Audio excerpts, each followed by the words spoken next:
good morning. Welcome to Q and Amaco, and I'm Kara.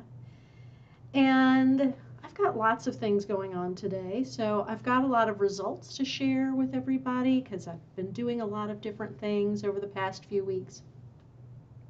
So if you tune into the Glazing with Amaco, last week I was showing how I glazed teapots, and this was my sample piece that I demonstrated. And this is Emerald Falls over Blue Midnight, and really, really lovely. So I did want to show you guys how well it pours. It's a very narrow spout, but that actually makes it pour pretty easily. So I generally put my thumb there just to be on the safe side, but look at that. Really nice pouring. A little slow. Here we go. Wow. I don't think I even got a drip down the outside. Oh, totally dry. I love that. So nice sharp edge on the spout. Very, very narrow at the end. That kind of directs the flow. So that was my sample teapot. And this one just came out of the kiln, and this is a combination of 3 glazes. So I did a base of Blue Midnight, and then I did a stripe of Emerald Falls at the bottom, and then the lid and the upper side was Lustrous Jade. So it gives it a much more green, kind of more vibrant look to it. And I don't have the handle on yet because this just came out of the kiln today.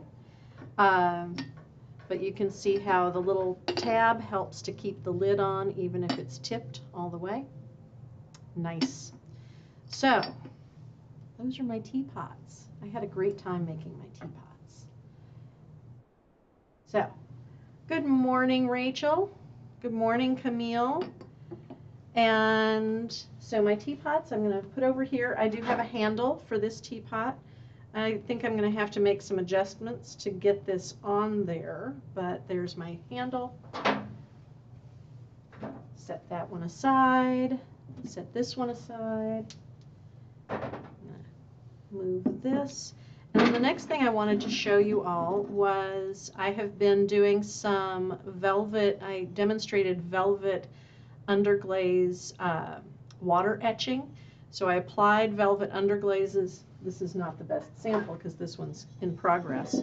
Here is a better sample. Let me switch to overhead. You can see. So I painted a rainbow on this white clay dish, and so this is 11M, Amaco A-Mix clay. And I painted a rainbow on, and then using Amaco Wax Resist, I painted hearts and dots. And then using a wet sponge, I went back after the wax had dried and sponged that off. Now that was all done before the clay was bisque fired. I have done it on bisque clay. It works a little bit better on greenware. And so these have a slight raise to them. They're a little bit raised above the level of the clay. So I did another one where I did tiny, tiny hearts.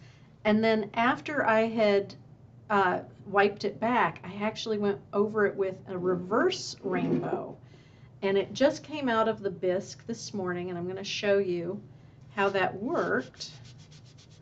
So what happens is that the underglaze that's on top of the wax does not stick. You cannot do this with glaze, by the way. You can only do this with underglaze. But because of the wax, it doesn't stick. And then I can use either sandpaper or a sponge. I have to kind of scrub it if I'm using a sponge. And the hearts show up in reverse. Really fun.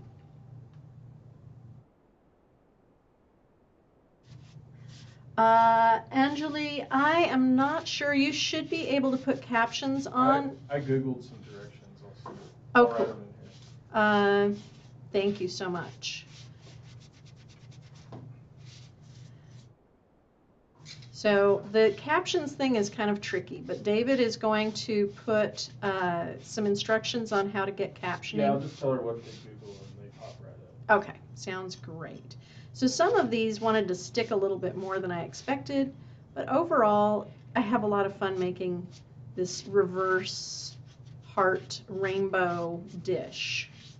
Lots of fun. And when it's glazed, those colors will really pop.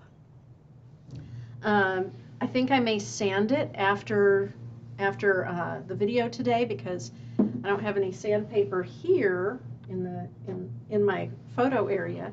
But I do have another sample that I made. This one is more of a Halloween theme, and I painted black and gray underglaze, kind of swirled it onto a white clay dish, and then I painted the reverse of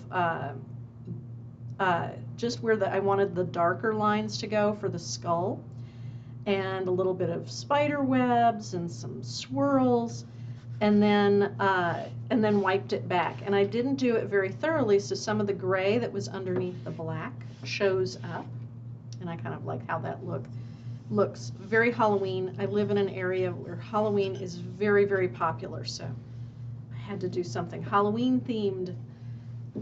So I'm going to set those aside. Now, another sample of something that I have been demonstrating to you all has been using the smugs. Actually, let me go back. Using the smugs and the underglazed chalks. So the smugs, those of you who tuned in with me before, the smugs are also called underglazed watercolors or watercolor underglazes, and they work just like an underglaze. Just like a watercolor. You just have pans, and I have some of the pans. A very much abused pan, but you can see the green is exactly the same. So the underglaze watercolors, they last a really, really long time, and you don't have to worry about them drying out. They are meant to get dry, and then you just put a little bit of water on them, and they come right back to a usable consistency. And then I also used the chalks, so some of the lines on here, and this was fired to cone 5 with zinc-free clear glaze on it. So it's nice and glossy. Some of the pinks do get a little faded, but if you want to have a really, really strong pink, you can mix one of the reds with a little bit of white and make a pink. Now, mixing a bright red or radiant red like the velvets with white is going to give you a warm pink, more like a coral. Whereas the rose and light pink that are in the smugs are going to be a cooler pink, more towards the burgundy sort of end of things. And I added a little bit of salmon in here, but I was having a lot of fun. You can see some of the marks from the chalks up at the top, and then the inside was glazed with a satin matte. I think that was light green. So lots of fun with the smugs. This is just, if you really like a painterly approach or something that looks like it's drawn, this is just so much fun. Yvonne asks, curious if the slight changes that have been made to glazes due to recent material issues will provide the same effects when layering, as shown in examples of Amaco layering combinations online. That is a great question, Yvonne. So most of our material changes have been changes from one source to another.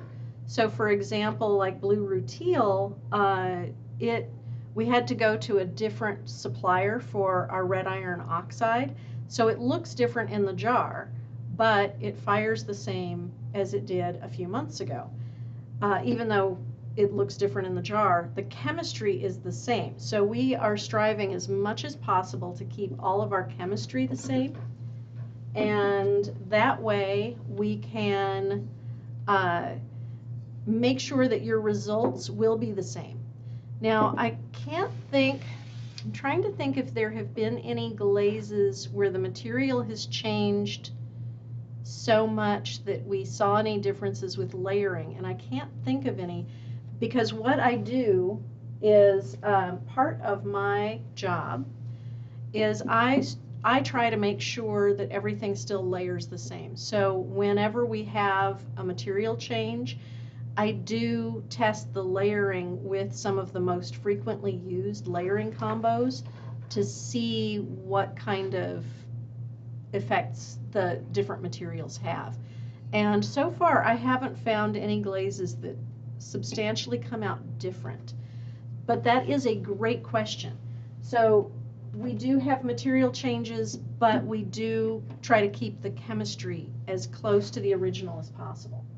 Speaking of which, I have some more layering samples to show you all. I might have shown some of these before, but these are the new PCFs, which I'm going to be doing a little glazing with today.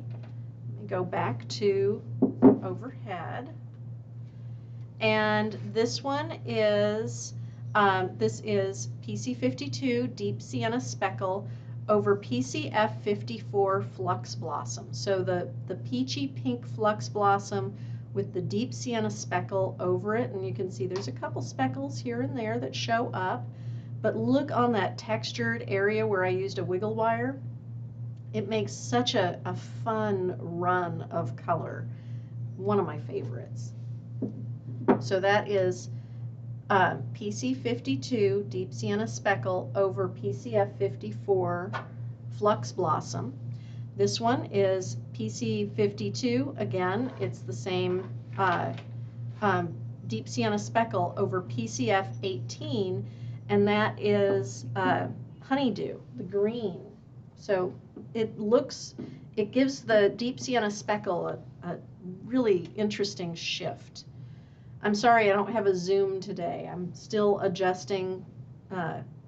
We switched to a new computer and I'm still reformatting things. So this one is PC15, which is Satin Aribe, over PCF 74, the River Birch. So the Satin Aribe gets a kind of gloss, so you have kind of like more float happening, but then glossy areas of green. Really fun. Just bringing in some of my favorite ones. This is PC33 Iron Luster over PCF 19, so that's Cirrus Flow underneath with Iron Luster over the top. Iron Luster over any of the Flux glazes is just beautiful. Crystal, I am going to do a demo. So these Flux glazes, they are glazes. They are not even just an additive. They are glazes, and I use 2 coats of each. But I'm going to do a little demo with that in a moment. This is PC48 Art Deco Green over PCF3 Midnight Run. And I just found this really interesting because the Art Deco green gives some really interesting results over different glazes. There's a little bit of a light blue float happening over here, but overall it's this interesting like froggy green with a fascinating texture. I don't know if I can get up close enough for the camera to pick that up, but it's really fun. And the last one I brought for today is PC59. That is Deep Fire Brick over PCF3, which is the Midnight Run. So I brought Midnight Run in today. Sorry, mine does not have a label on it. It's this is one of our lab samples. And so when I make these cups, I'm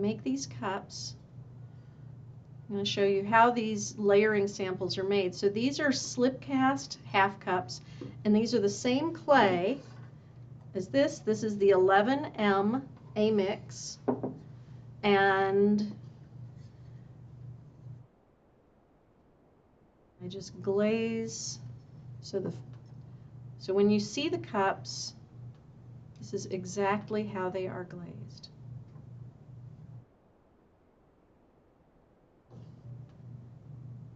So this is the PCF3 Midnight Run, and this is one coat. There we go. And then I let it dry. And usually I am making 30 to 50 cups at a time, so I go all the way down the line and then I turn around and come back and do them again. And while this is drying, I'm actually going to do a sample here of the same combo. So I glaze on the inside. Usually I glaze the outside first. This time, this is deep enough that I didn't think I would get it all the way down to the bottom.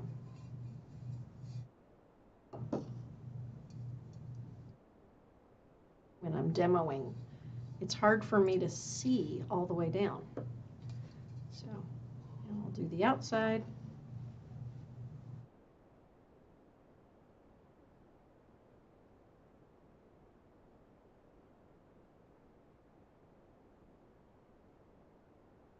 And while I'm doing this, actually, Rachel asked, when using the smugs, do you use 1, 2, or 3 coats? Rachel, the smugs do not really have to be applied in coats. What I do is I soften the smugs with a little bit of water and let them sit for several minutes. And then once they're softened, I can get a very opaque coating, or I can water it down for a more transparent coating. But and I will go over them to get kind of like a translucent effect of one color over another, but they don't get applied like regular underglazes where you do 1, 2, and 3 coats. The smugs really do act just like a watercolor. So I just apply them in a very painterly kind of way, very intuitive kind of way. And with those pinks that I used on the flower, these pinks, I probably should have let them soak a little more and made them much more opaque, but that wouldn't be a coating thing. It would just be a matter of just getting more material on the brush and making a really heavy coat. I'm going to set this aside, let that dry. This still has a little bit of wetness there. I'm sorry if you hear any background noise. We've been having some issues with our air conditioning, and my video area is right next to our maintenance area. I'm not sure why it's making all that noise, but it is. So if you hear some rattling in the background, that's not David. That is our air conditioning. And David laughs. We have some freeze-ups happening here and there too. I have not noticed. Okay, so this is second coat.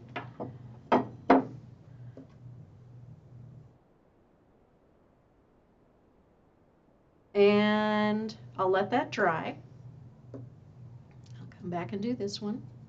This one's still a little bit damp on the inside, but that's okay. So Rachel, I did do several videos with the smugs. If you go back to on our YouTube channel, go to our YouTube channel and go to the tab that says Live, and you will find a whole bunch of videos, Q&A, Amaco videos, and pretty much everything in May has been talking about smugs. So check those out. The last one I was glazing, and I did want to point out to everyone that I applied the clear glaze directly on the raw, unbisked underglaze and chalks, and there's no smudging at all, and there's no running. So when people talk about how underglazes can run, that is an effect of the clear glaze, not of how you apply it. Although you do have to be gentle. So how I applied the glaze to that was I used a sponge to apply the first coat, and then I brushed the second and third coats. And they were relatively thin coats. Sorry, I'm going to stand up for a minute so I can see the inside of my cup. You guys can see it, but I can't. So I can get the glaze all the way to the bottom. So this glaze that I have applied 2 coats, this is PCF3 Midnight Run, one of our new PCF glazes. So that is how I apply the base glaze on all of the layering cups, just as you see. Yes, smugs are a type of underglaze. They are called I don't have any with me, they are called semi-moist underglazes. SMUG for semi-moist underglazes. But if you see them in a store, they will also say watercolor underglazes. And they apply just like a watercolor, and they'll come in a set of little pans, like you see here, just like you would expect of a watercolor. And they apply just like a watercolor. And so this is the kind of effect that you can get with smugs.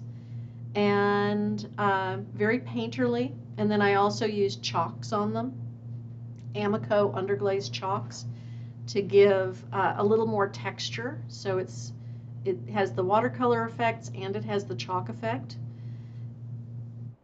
So that is what smugs are.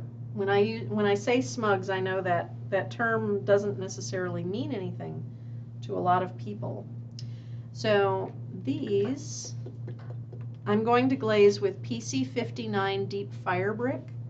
So it'll have this effect on it. So this was 2 coats of PCF3 with 2 coats of PC59 over. But these are going to have to dry a little bit more before I put the coat over it. And I'm going to move these back.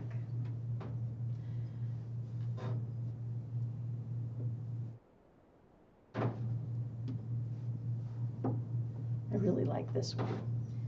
So I'll leave this out as a sample. Oh, another thing to keep in mind is this one is a different glaze. These are both fired to cone 5. This is HF10, which is a zinc-bearing clear.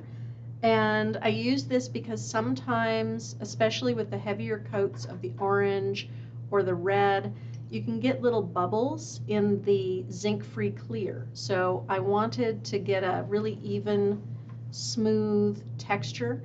And the thing about zinc glazes is that some greens will shift color and they will turn brown. In this case, I was using, was it cactus or pistachio? I think it was pistachio. And both of those do not shift. So even if I'm using a zinc clear, they won't turn brown. They will stay nice and green. That's a little trick for you all. Jean asks, I am having problems with PC56 Ancient Copper coming out properly. They come out a terrible green, fired to cone 6. Jean, I think that you're gonna need to send me a message on Facebook or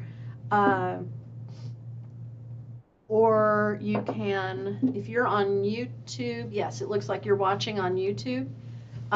Your test tile was perfect. I don't know. That is a really strange reaction. I have never seen Ancient Copper come out green. If you can go on Facebook, you can send me a message to Amaco Brent, or you can go to our website, which is Amaco, AMACO.com. And if you scroll to the very bottom, there is a Contact Us section, and send the images of both your test tile and your green result and a photo of your batch code, and email that to our tech support team, and they will be happy to help you. Another thing is if you do email our tech support and you're expecting an answer and you haven't heard from them, this is for all of you who use our tech support team. We always check your spam filter. we have been having some issues where some of our emails go to spam filters, and not really sure why, but if you are expecting a response, please check your spam filter for emails from us.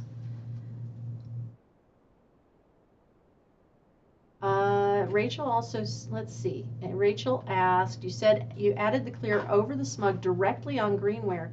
No, so Rachel, I did this on bisque, but then I did not re-bisque fire the cup before applying the glaze. So usually I suggest, if people are worried about smudging, that they run their cup through a second bisque. And let me see, I'm going to have to post a close-up of it later. It is really nice. One of our designers this morning tried to run off with the cup, and I had to tell her she couldn't have it quite yet because I had to show it to all of you for the video today. So that was a great result.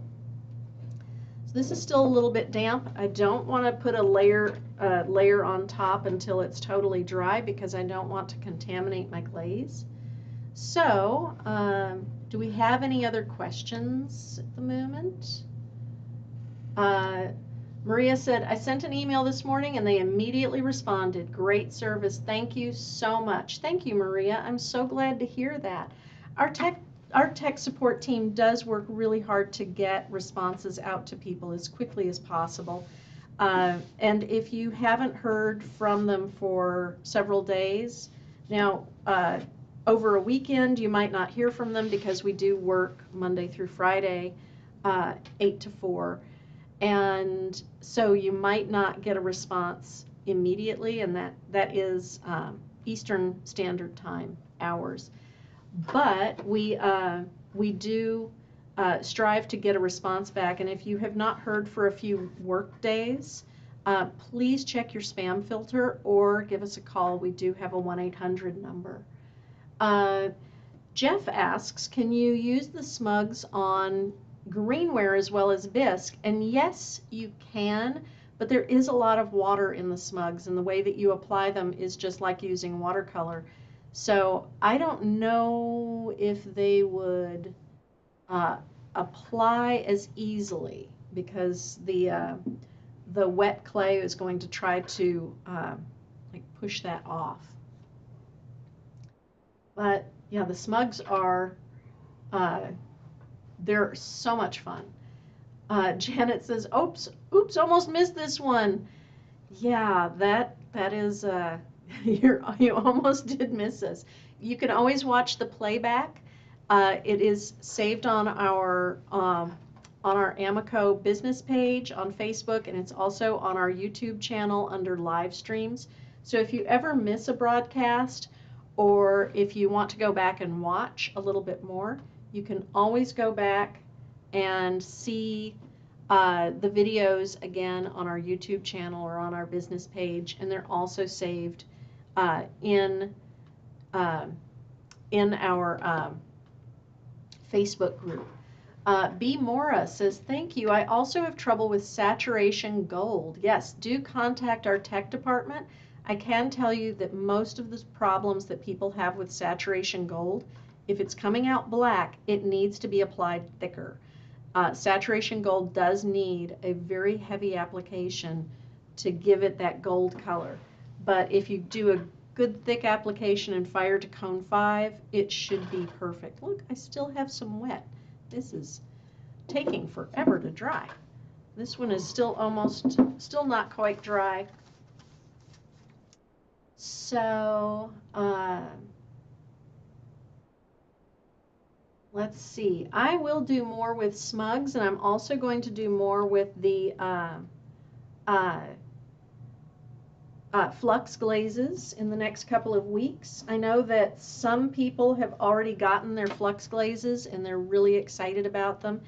And just keep an eye out at your local distributor for the PCF glazes. They have been shipping out this last week. to distributors all over the world, and I don't know when different distributors will be receiving them. I just know that if they have pre-ordered them, they should be arriving very, very soon. And I know some places have them already in stock. I am going to go ahead and show you how I apply the top coat of my glazes. So when I make these cups, and David glazes these as well as me, so we both do this exactly the same way. We apply the top glaze just to the top half, just like that. So when you see the layering combos, if the glaze goes all the way down to the foot or even off the foot, that means that top glaze has moved all the way down. I know it can be quite a surprise.